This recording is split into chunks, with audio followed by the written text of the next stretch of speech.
안녕하세요. 박병훈입니다. 자, 감정평가사 1차 과목 감정평가 관계법규 있죠? 요 과목에 대해서 오리엔테이션을 하도록 하겠습니다. 자, 감정평가 관계법규 1차 과목은 객관식 시험 문제라고 우리가 얘기를 하죠. 5개 지문 중에 하나를 고르는 형태. 자, 그 중에 이제 우리가 이제 보통 보면 OX 형태로 이제 물어보는 거랑 마찬가지입니다. 5개 지문. 예를 들어서 문제가 다음 중 옳지 않은 것은 또는 옳은 것은. 결국은 지문 1번부터 5번까지가 전부 옳은 것이냐 그른 것이냐 OX를 우리가 결정하는 이런 형태의 시험 문제들이 나온다라고 보시면 되겠고, 그러니까 여러분들은 어떤 지문을 읽었을 때 그것이 옳은 말인지 그른 말, 틀린 말인지 요걸 구별할 수 있을 정도의 기억을 해가면 된다. 그러니까 일단 처음엔 좀 이해를 하시는 게 중요하고요. 그 다음에 몇 가지 좀 기억해야 될 거 이렇게 가져가는 거 이렇게 중요합니다. 자, 오늘은 감정평가 관계법규의 구성이라든가 이렇게 처음에 시작하기 전에 여러분들이 학습을 시작하기 전에 좀 알거나 해야 될 이런 내용들에 대해서 좀 살펴보도록 하겠습니다. 자, 우리가 감정평가 관계법규는 법률이 관계법규라고 되어 있으니까 제목이 우리 과목 제목이 법이 관계법규를 했으니까 관련된 법이 9개 법령이 시험 범위에 들어간다 이렇게 보시면 되겠고, 지금 칠판에 나와 있는 국토회계 및 이용에 관한 법률 요 1편은 그 중에 가장 첫머리에 나오는 거다 이렇게 생각을 하시면 되겠습니다. 그러면 자, 요 9개 법령, 요 9개 법령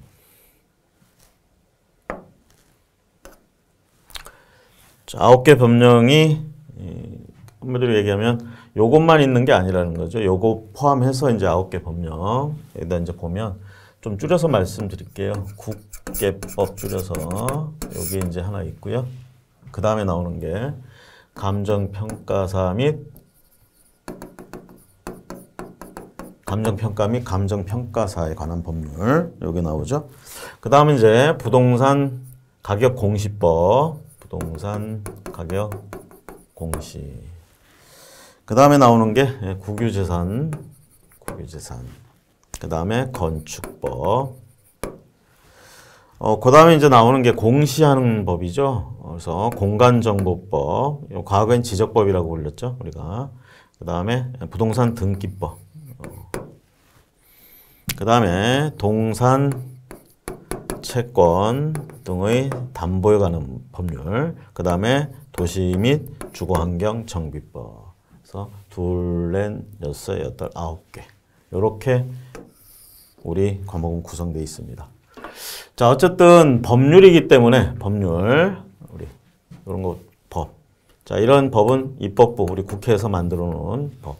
여러분들이 법령을 직접적으로 그 조문이라든가 이런 걸 좀 확인하고 싶으면 법제처 사이트라든가 대법원 사이트를 들어가서 확인을 해 보시면 되겠다라는 거.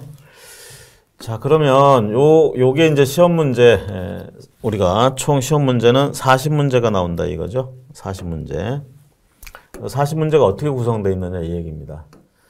여기 13문제 나오고요. 요게 3문제, 요거 3문제. 요거 4문제, 4문제, 4문제, 4문제, 요거 1문제, 요거 4문제. 지금까지 그 시험이 1번부터 해서 40번까지 거의 요 순서대로 나오고 있다 이렇게 보시면 되겠습니다. 순서대로. 자, 그럼 여러분들이 일단 뭐 꽈락 40점은 넘어야 되겠죠. 꽈락은 면해야 되고요. 평균 1차 평균 60점 이렇게 돼야 되죠. 1교시, 2교시 나눠서 보죠. 그래서 60점, 평균 60점 나와야 된다. 그럼 요 과목을 공부할 때 이거 40점을 일단 기본적으로 넘겨야 된다. 어쨌든 간에 제일 중요한 법령이 요거죠. 가장 많은 문항수를 가지고 있는 13문제. 이게 이 관계법규의 근거가 되는 법이다. 어떤 기본이 되는 법이다. 이렇게 생각을 하셔도 무방하고요. 대개 이런 것들은 이제 행정적인 절차나 이런 것들이요. 건축할 때 어떤 행정적인 절차라든가 감정평가사가 업을 할 때 어떤 행정적인 부분들 그 다음에 개발행위나 이런 걸 할 때 뭐 행정적인 부분들 결국은 행정적인 부분들에 대한 얘기들이고요. 특히 요거는 조금 성격이 뭐한 거냐면 공간정보의 구축 및 관리 등에 관한 법률, 부동산 등기법 요거는 주로 물건에 대해서 공시하는 그래서 이쪽은 권리를 공시하는 이쪽은 물리적인 형태를 공시하는 여기에 초점이 맞춰져 있는 그런 법이다 라는 거 비교적 요 두 법령이 그래도 최근에 와서 더해진 법령이다 라고 생각을 하시면 되겠어요. 이게 없을 때는 7개 그 중에 또 요 2개는 법이 합쳐져 있다가 또 분리가 돼 있죠. 그래서 문제 비율 구성도 여기가 이제 이게 들어오면서 좀 줄어들고 이렇게 돼 있다라고 보시면 되겠습니다. 자, 우리 과목은 이렇게 이제 구성이 돼 있고요. 여러분들이 이제 학습하게 될 영상, 이 영상과 교재에 대해서 조금 설명을 드리면 교재에 대해서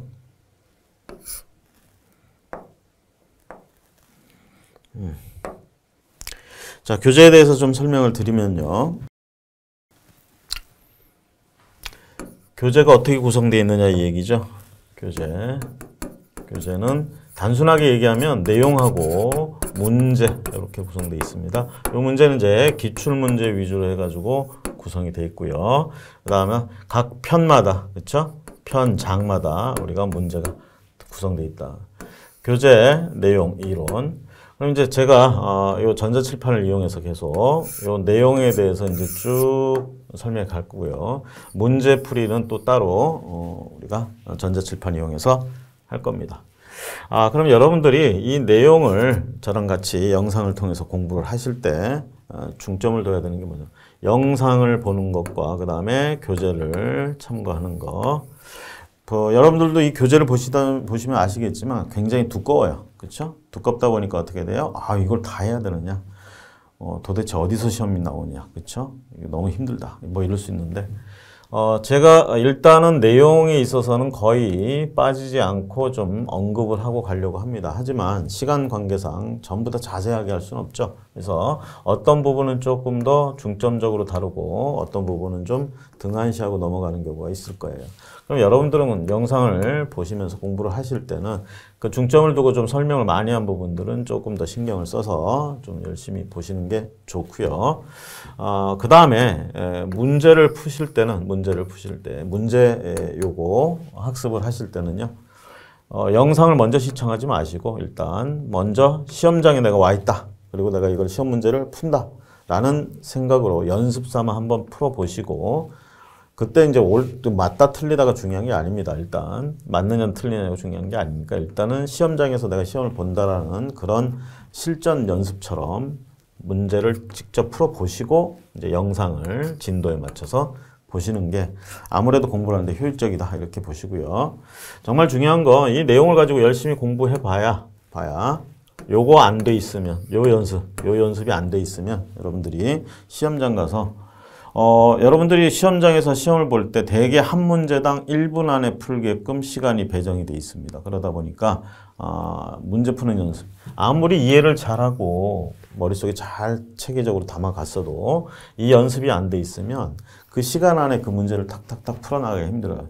더군다나 문제 지문 자체가요. 점점 길어지는 추세입니다. 지문 자체가 길어진다. 법조문 자체도 길다 보니까 좀 길어지는 추세예요. 그래서 그걸 다 읽고 5개 다 읽고 뭔가를 찍는다. 시간이 굉장히 촉박합니다. 거기에 생각까지 해가지고 하기는 힘들죠. 이게 연습이 돼 있어야 돼. 문제를 푸는 연습. 그래서 다른 건 몰라도 진짜 이 문제 푸는 연습만큼은 꼭 여러분들이 많이 하시고 가셔야 된다라는 거 다시 한번 말씀을 드리고요.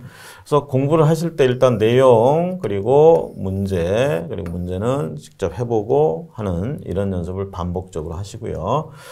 그 다음에 우리 이 교재도 그렇지만 이 시험 문제 지문들이 5개 지문이 나오고 결국 OX 얘기인데 그 5개 지문이 되게 뭐로 구성되어 있냐면 법조문으로 구성되어 있어요. 법조문.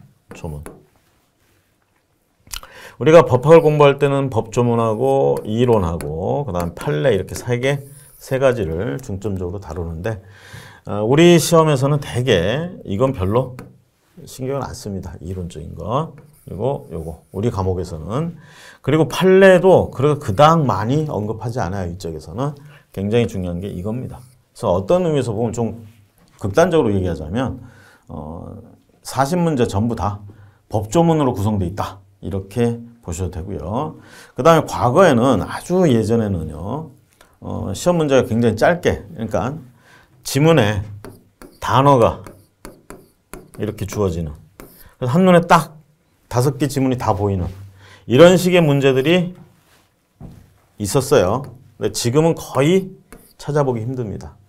대개 문장들로 한 1번, 2번 이렇게 지문들이 문장으로 법조문으로 구성되어 있으니까 구성되어 있고 그게 막 한 줄, 두 줄, 세 줄 막 이렇게 갑니다. 그러니까 한 문장씩 읽어야 되는 거예요. 그렇죠? 그러다 보니까 제가 아까 말씀드린 것처럼 이게 이제 푸는 연습이 안 돼 있으면 이런 게 숙달돼 있지 않으면 굉장히 시간을 많이 잡아먹게 된다. 여러분들 열심히 기껏 내용을 알고 이해하고 갔는데 시험장에서 시간이 없어서 못 풀었다. 너무 억울하잖아요. 그런 게 없으려면 결국은 이 문제 푸는 연습이 돼 가야 된다. 자, 그래서 주로 이제 제 영상에서는요, 이 법조문 위주로 우리 교재 내용도 대개 이 법조문으로 구성되어 있습니다. 요거 가지고 설명과 그리고 요거 해석, 요거 위주로 수업이 되고요. 그 다음에 자세하게 아까 얘기한 것처럼 자세하게 다 할 수는 없으니까 중요한 포인트는 조금 더 자세하게 하고 그러면 그 부분들은 여러분들이 또 조금 더 중요하게 보시고요. 우리 교재는 나름대로 좀 중요하다 싶은 것들 그리고 기출 표시를 해놨어요. 그런 건 진짜 중점적으로 그 기출 그게 꼭 나온다가 아니고 그 해당 분야 그 부류에서 나온다라는 걸 항상 염두에 두시고 정리를 해서 가시면 여러분들이 충분히 합격을 하시는데 문제가 없을 거라고 생각이 됩니다. 자, 이걸로 감정평가 관계법규 오리엔테이션을 마치도록 하겠습니다. 수고하셨습니다.